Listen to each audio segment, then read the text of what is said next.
Breaking news ఏపీలో కూటమి సర్కార్ స్పీడ్ పెంచింది. విజయవాడ, విశాఖ నగరాల్లో మెట్రో రైల్ ప్రాజెక్టులకు గ్రీన్ సిగ్నల్ ఇచ్చింది. విశాఖలో మొత్తంగా 3 కారిడార్లలో ఈ మెట్రో రైల్ ప్రాజెక్టుకు ఆమోదం ఇచ్చింది.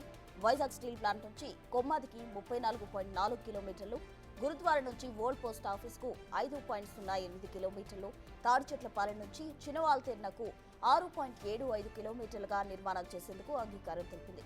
ఈ 3 లైన్లు ఫేజ్ 1 గా పూర్తి చేయడానికి ప్రభుత్వం ఉత్తర్వులు జారీ చేసింది. కొమ్మాది నుంచి భోగాపురం వరకు 30.67 కిలోమీటర్లు రెండవ ఫేజ్లో పొరరద్దు చేయనుంది. ఇక మొత్తంగా విశాఖలో 76.9 కిలోమీటర్లు మెట్రో రైల్ ప్రాజెక్టును నిర్మాణం చేయనున్నారు.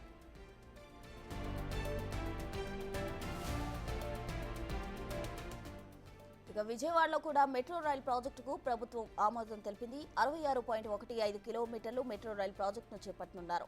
మొదటి ఫేజ్లో 38.4 కిలోమీటర్లు, రెండవ ఫేజ్లో 27.75 కిలోమీటర్లు మెట్రో రైల్ నిర్మాణం చేయనున్నారు.